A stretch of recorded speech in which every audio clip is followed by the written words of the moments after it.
L'objectif aujourd'hui, ben, c'est de. Il y avait une journée du commandant qui était pour 2 cadets méritants pour faire du vol.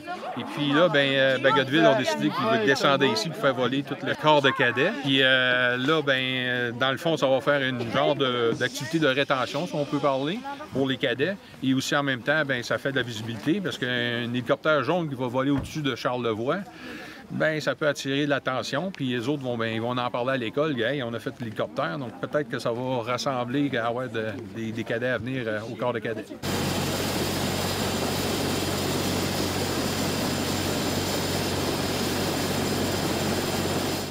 Les 2 cadets qui ont été sélectionnés, c'est le caporal Pierre-Yves Lavoie et le caporal-chef Michael Pelletier. Ceux autres, ils ont été sélectionnés par un système de pointage de la saison passée. Et puis, c'est eux autres qui ont mérité là, cette journée-là. Mais on a eu cette opportunité-là avec l'escadron à Bagotville de faire voler le corps de cadet. Donc, c'est vraiment grâce à eux qu'on a cette belle journée-là. J'ai hâte d'embarquer, faire le tour, un peu de stress.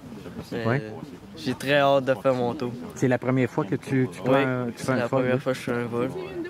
Et j'ai hâte de voir les sensations. Et toi, jeune homme? Un peu nerveux, mais j'ai quand même hâte d'embarquer, parce que c'est la première fois aussi. J'ai hâte d'embarquer. L'objectif, c'est juste de lui faire vivre une expérience de l'aviation, parce que c'est rare pour les cadets de l'armée de pouvoir faire du vol. Donc, en étant conseiller pour coordonnateur pour l'instruction et tout, ben moi, je peux organiser ça. Vous allez avoir des airmuffs sur les oreilles. Il y a 2 personnes par vol qui vont pouvoir avoir les headsets. Fait qu'ils vont nous entendre, les pilotes, puis moi communiquer. Les autres, s'il arrive une urgence, je vais aller vous faire signe. Puis la position à prendre. Dans le fond, vous allez prendre votre siège, puis vous mettre la tête entre les 2 jambes. Essayez pas de coincer vos genoux, parce que lors de l'impact, dans le fond, votre front va aller frapper vos genoux. Ça va être plus dangereux. On a rajouté des sièges pour vous. Fait qu'on va avoir 5 personnes qui vont regarder vers l'avant, puis on va en avoir 2 sur le côté. Fait qu'on vole toujours, on a deux pilotes, un copilote, un ingénieur de bord, puis un technicien en recherche et sauvetage. Aujourd'hui, on n'a pas notre technicien en recherche et sauvetage parce qu'il faut garder un appareil complet prêt pour faire une mission. Fait que vu qu'on venait ici, ben là, on n'a pas notre full crew. Tu peux filmer par le hublot. Non, toi?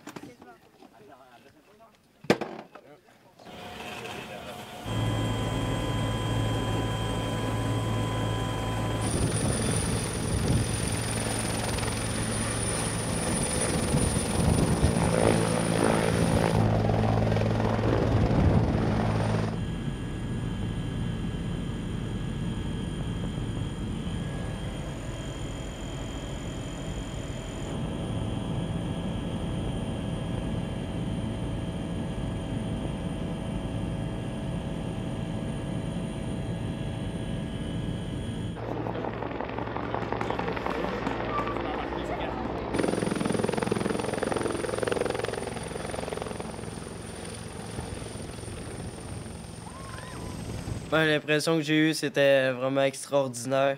Embarquer dedans, c'est beaucoup de bruit, beaucoup de feeling. C'est mieux qu'un petit hélicoptère ou un avion. Ben moi, c'était un peu la même affaire que Michael. J'avais jamais embarqué dans un hélicoptère avant, puis... Ben, ils ont fait comme un peu montagne russe. Ils ont descendu, ils ont remonté. Ils ont pris des détours assez carrés. C'est vraiment le fun. Ben, on était seulement 2 à entendre les pilotes, les copilotes à parler. Dans le fond, c'est juste les manœuvres de départ comme de normal. Puis, ensuite, le vol, ben, ils sont planifiés comme ça, un peu de même. On a fait un beau tour de 26 minutes quand même. Ben, c'est la vue, c'était parfait. Là. Je voyais tout en dessous. On a vu le Grand Lac à Saint-Aimé. Oui. On a vu La Malbaie? toute la Malbaie, Clermont. On a vu la forêt, mais d'un autre angle, de plus haut. C'est quoi qui est plus magnifique encore, de voir plus haut, on a passé devant le fleuve.